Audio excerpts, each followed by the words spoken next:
I'm as far away from him as I can get. And he tells you to relax and just go with whatever happens, you know. So I think, okay, I'm going to make up a story now. Now's it.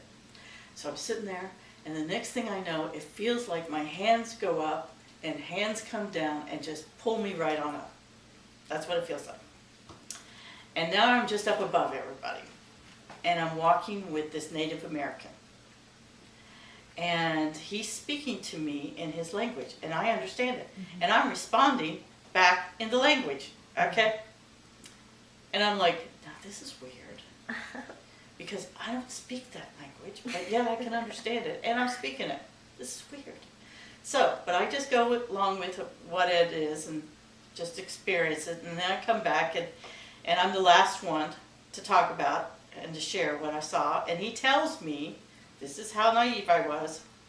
I had no idea that that was a spirit guide. No idea. You know, he tells me, that was your spirit guide. That's one of your spirit guides. Yeah. So, then we break for lunch. And I remember when we broke for lunch, I was the last one out of the room, okay? Because I'm shaking inside as well as outside. And I'm extremely cold, okay? And I'm overwhelmed, and I can't figure out what just happened, okay? And I remember getting my food and going outside and just sitting in the sun by myself because I'm cold, and I'm overwhelmed, and I don't know what just happened. Okay, so now it's time to go back. And we go back in there, and he divides everybody up in twos. And now we're going to do readings. We're going to do readings on each other. I've never even had a reading. And now I'm going to do a reading? I don't even know what one is. And guess who I'm paired with? I'm paired with him. Mm-hmm. And the question he asked me is my relationship going to last? Shoot me now. And because I'm thinking, oh my God, you're not going to ask me that. And the next thing I know, I hear, no, this one's not going to last, but the next one is going to last a long time. This is not the right relationship for you, but the next one that's coming will be much, much better and more compatible for you. And that's what I tell him. So, and he's cool about it. He just says, oh, okay. Yeah, okay. And lo and behold, he goes back to England, and what happens? His relationship breaks up, and a few years later, he comes across his next relationship, and guess what? They're still together. So that's kind of how I got started.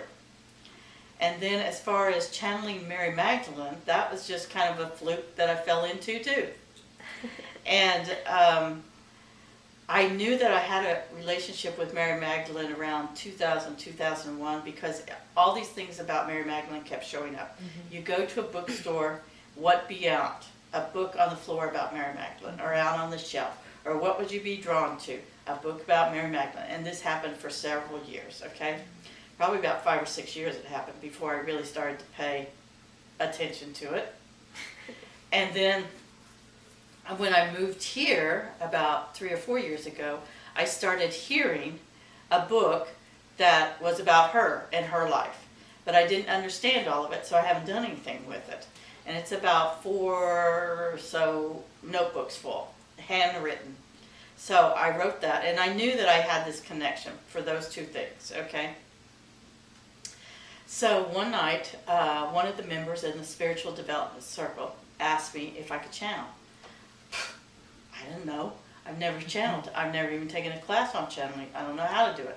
So I said to her, well, you know, let's try it. Let's see what happens. No expectations. And we'll try it and see how it goes. So we did. We set the camera up the next Tuesday. We set the camera up and we started rolling. And it happened.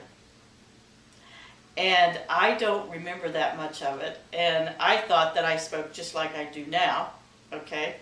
But they have informed me I didn't. They've also informed me that my hand went like this because I can't stand to look at the video the whole time. And I guess it was about an hour to an hour and a half the first time. and my hand was going like this the whole time. And so from then on, I remember when I came back, it's just seeing their faces. And I saw the girl that asked me if I could channel, I saw this look of just sheer joy on her face. I've never seen anything like that. I've never seen that look on anybody else's face. And I remember the energy in the room was just like, what did we just experience? What just happened? And I can remember this distinctly, the look on their faces. And I said, let's just go. Let's just end this now. And you guys go home and just think about what happened. And we'll come back next week and we'll talk about it. And that's what we did. And that's when we decided that we would do this every 3 weeks. And that was in May. And that's what we've done. We've just continued to talk to Mary about every 3 weeks. And now we're inviting more people into it to share it. And she started doing healings in October. So that's very new too. And I think she started with 1 person and now she's up to 2, or sometimes she'll do 3 and a session. And so that's just kind of how we've done it. It's nothing that I really have worked at that hard. It's just happened with no expectation, and I can't explain why. I don't think I'm different than anybody else.